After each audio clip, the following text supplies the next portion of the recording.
Find product links below and hundreds more videos on my channel.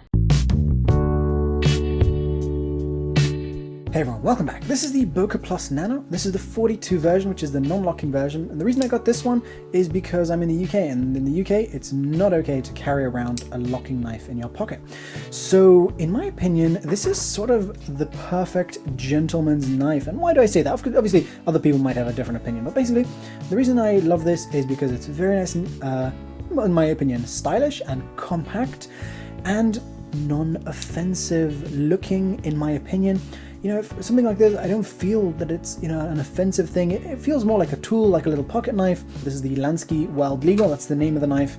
And, you know, it's supposed to be more legal in more countries around the world. That's the reason I got it, because, you know, it's within a certain length, it doesn't lock. I'm not going to be taking this out in front of a client to cut a little piece of string or a box or something. You know, using it in my studio at home, great, lovely knife, lovely quality. I'll put links to this down below. I think it's like £17 including shipping on Amazon. But I can't open it with one hand. It's kind of a little larger in my pocket. I can cut this string. Sort of, it's even able to chop if I get it on the right spot. It's kind of, I'm not saying that's the way you should use it, but basically, I love that rounded edge on that. Really allows me to cut stuff really nice and easily. It feels great to cut with, in my opinion. I'm actually not sure if I've ever had a knife like this before with this kind of edge, but I love it. I've had it for one day and I've been loving it. Now the reason I've been making a review after only one day is because I'm really itching to make some modifications to this. I'm going to take my rotary tool, which is this little guy right here. It's around 20 pounds, 25 pounds on, I got it from Argos. At slow speeds, really quiet, which means I can use it at night and stuff.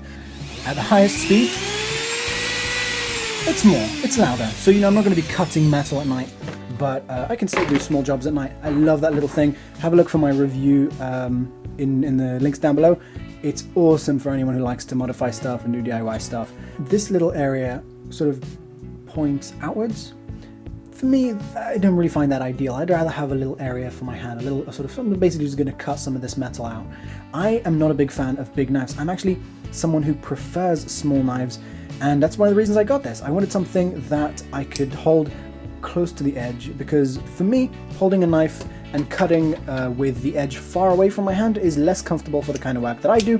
For example, when I'm working with a knife this long or longer, just it's a personal preference. I like to have the edge closer to me for small cutting work. In my opinion, as long as you're fairly careful with this, it's not a huge risk to your fingers. You know, this hits your hand before the blade does. For heavy cutting work, I'd be using something like this, utility knife, but once again, not okay to carry in your pocket because it locks. This isn't like a daily use, just carry around sort of knife. Most people would hold it like this, and you know, it's not bad like this. I'm going to be holding it like this. I've got my fingers at either side of the blade most of the time, something that feels very comfortable and natural for me, and that's actually the reason that I bought this knife, that I knew that this was the kind of shape and size that I like. Clips on, really nice and easy, comes out nice and easy, but you know, it holds pretty well to the pocket. It's a nice quality pocket clip, and it is reversible, sort of up or down carry, whatever you call that. For one-handed opening, this is nice and comfortable once you get used to it, which for me is very important. So easy to open, easy to close, without letting go of the thing I wanted to cut. Now, size comparison with the Leatherman Wingman right here. Obviously, locking knife from the Leatherman. This is more of a sort of larger size multi-tool, so it sort of gives you an idea of just how small this little knife is. They kind of look alikes, and they're kind of in the same sort of category of knife. Although this one's a bit more expensive. Pretty big difference, and you know, the weight difference is definitely there. I think it's about double the weight for the Lansky. This little Leatherman style PS, kind of the same size. Let me show you something that I'm working on. For me, the everyday carry sort of things are quite important. I really like having things comfortable and compact. A wallet, key, a knife or multi-tool. That's basically what goes in that pocket. Really nice and comfortable. And then of course a phone. I made this because I was really sick of my bigger wallets. This is my first one from when I was about 12. This is the average size for like a man's wallet. I made my own one, and this is only a temporary one while I'm waiting for a slightly nicer one to be delivered from eBay. I got one for about £5. And this is basically just enough to hold my really important things. It's got like a bank card, some cash, it's got a little couple of band-aids in there.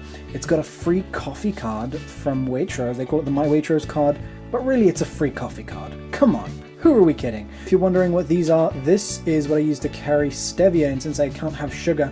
So if I know I'm going for a coffee somewhere, I'll take some stevia with me. Tiny little torch. What I read was that red apparently is better for not disrupting your night vision. So thanks for watching, guys. Hope you found this helpful. Don't forget to subscribe. I'll have links to the things I've discussed here down below. I'll have links to my other reviews. So I'll see you guys soon. Don't forget to subscribe. I'll see you soon. Bye. Now, for those of you that are wondering how this was filmed, this is just a GorillaPod Focus and the Bullhead X from Joby and the Sony a7S with a little lens, and this just goes over my shoulder and I point it down, and that's pretty much it. Just goes around there and then I point it down like that. And then I'm hands free. Yay!